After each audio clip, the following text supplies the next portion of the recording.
go. It's gonna be one take walking on the treadmill. I'm actually watching it right now because the sugar diet's everywhere with Mark Bell. He's going on on a sugar diet tour right now. Of course, I don't really think he's leaving his house, or leaving wherever he lives. It's all through video. But all these people online, from I would say unknown to well-known fitness influencers, diet coaches. He's going all over the place just talking about the sugar diet. And it's really interesting to see how these people who normally come from fasting backgrounds, keto or carnivore backgrounds, or any sort of dieting background are open to talking to Mark Bell because they know he's not like a zealot or like a sycophant of any diet, right? He's just trying it and they're willing to talk to him because they know that he came from a very long keto, I would say carnivore type diet for many years, which initially helped him lose weight. And now he's doing the sugar diet, which in a lot of these videos he goes to, people are telling, hey, Mark, you sort of brought this out of nowhere. And then Mark's giving credit to Cole Robinson from the Snake Diet, pretty much saying that, he's the whole reason behind it, which for me, he is. I found out about the sugar diet from Cole Robinson. But it's really interesting just listening to everything they said, because I think me and Mark Bell are sort of like similar when it comes to dieting, thought process wise. He brings up, when you go out to eat, you're on the sugar diet, and he said, or like any diet for that matter, and if you go out to eat with your family or friends or somebody, don't be that guy who has to not eat, or you can't eat the kind of foods, right? I've done that. I've gone out, I've been on I was like, I'm trying to go for a 48-hour fast, but my girlfriend wants to go out to eat, or my friends, and I would go and I would just get like a Diet Coke or something, which is okay if you're at like a bar. If you're at a bar, no one's gonna question you get a Diet Coke, but if you go out to eat and all you get is drinks, it's just kind of weird and it's stupid, right? Honestly, it's stupid because if you're fasting, I get it's a different deal, because if you're fasting, you're trying to eat nothing. But if you're just following a certain diet, right, and that isn't a part of your diet plan for the day, it's one meal. It's one meal. Don't even think about it afterwards, right? I think a lot of the problems people run into is they're like, as we go by the Gregorian calendar, right? 7 days to a week. So we got 7 days. We make it through 6 days. On that 7th day, just by chance, family member, significant other, whoever, friends, work buddies are like, hey, let's go out to eat, let's grab something to eat. Or hey, the game's on, let's go to a wing place, let's go here. And it's like, okay, you go there and you're like, man, I've been so good on my diet. I can't do this. I'll just get something to drink. And then you go there and you're freaking out the whole time. Like, man, I don't really want to look weird. I don't want to change my diet. Literally, just get whatever you want for that day or for that meal.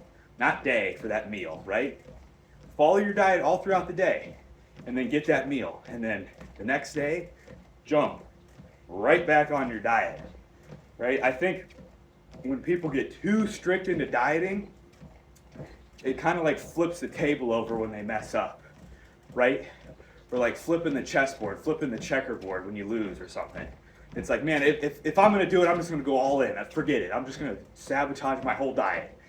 Self-sabotage, right? I think that's what a lot of people do. I know I'm speaking from my own experience because I've done it, right? If you have that one meal, that's just one meal of one day of, say, a 90-day goal you have, right? So you can't even say that's one day, really. That's one meal. That's like, so we're eating 3 meals a day. That's 0.33, right? Percentage-wise, whatever. 1/3 of one day was messed up. And now you have 89 more days.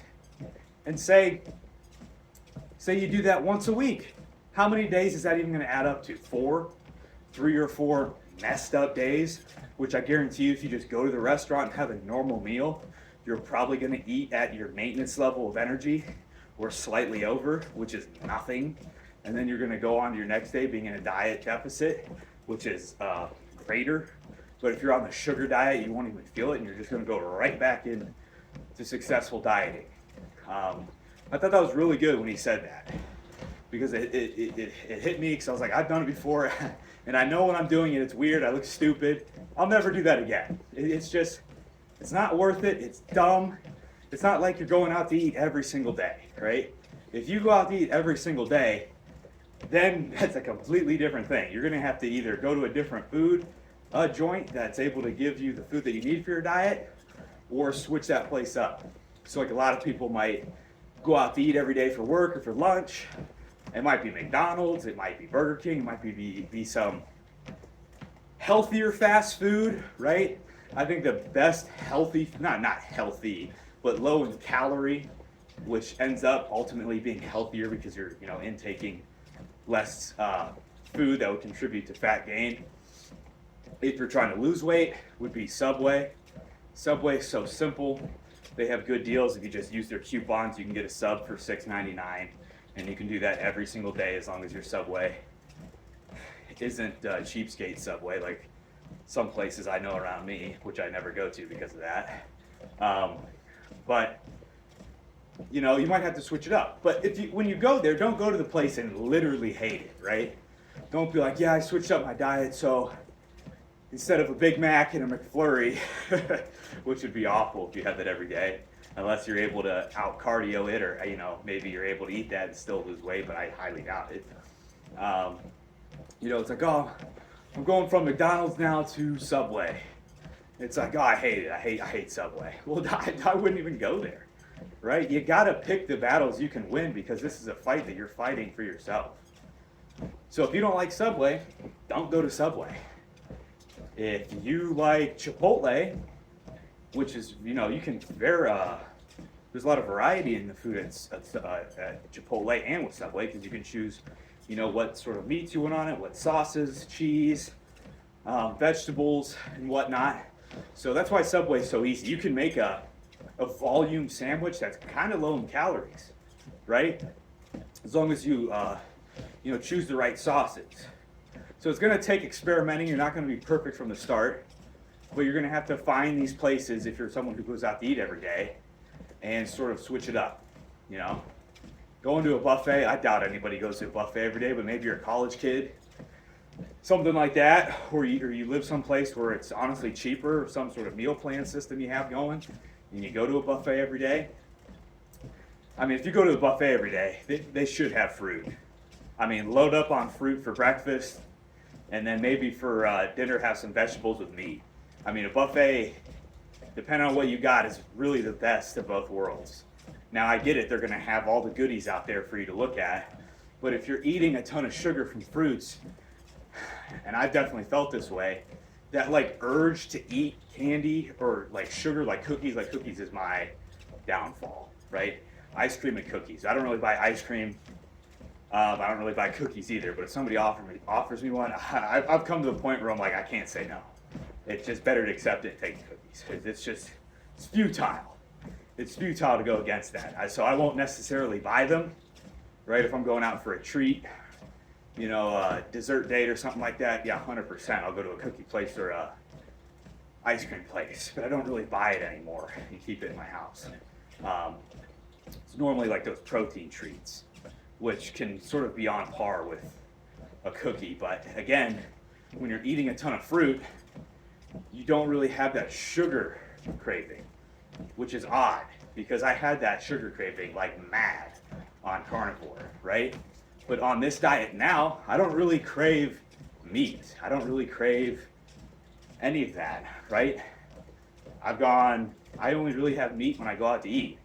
I was thinking about just doing a low carb day to sort of just reset myself. So I was just going to do straight eggs for a day, because that's really the only carnivore food I could eat on a consistent basis. But I keep putting that off because I'm like, I feel fine. I was like, I don't really want to do this. I feel fine. I feel good. I don't, so I keep putting it off. But that podcast, let me see where it's at here. I was listening to it at the gym. It is, where is it? There it is. Jay Campbell, How to Do the Sugar Diet Right with Mark Bell. And Jay Campbell is like a biohacker guy. I listened to him a lot for fasting when I got into that, because he's huge on fasting. that's sort of been his lifelong protocol, is intermittent fasting, extended fasting, and how that contributes to overall health and how you can pretty much live a normal lifestyle if you're able to set up a fasting regime where you can control what you eat on certain days, and then other days you don't even care. But then he goes into detail on that, so if you're interested in fasting, J-A-Y, and then Campbell, just like the soup. But he did a video with Mark Bell. It's pretty good. Listen to them talk, because Jay Campbell is another guy on there. I think his name's Hunter Williams. That's his business partner. They talk about their experience with the sugar diet and how they felt. So if you're just interested in listening to other people who are in the fitness industry, who are fitness influencers, discuss and go over how they felt on the sugar diet, it's a great podcast to listen to about halfway through it. So it's about an hour 40 long. Great thing to listen to. But I'm going to finish the rest of my workout here. I just walk in between sets, and I figured I'd film a video to save some time here. So, but yeah, leave a comment on anything that you want to discuss on the sugar diet, any sort of problems, anything you think that would help. I think that's the best way to do it, because I didn't want to make videos because I was like, I'm stupid, I don't know anything about it. But I was like, that's the way to learn. Like, if people in the comment section want to make comments about something or criticize or whatever, I don't really care about that. As long as you're learning something, you're just moving yourself forward. People get upset when people go against what they say.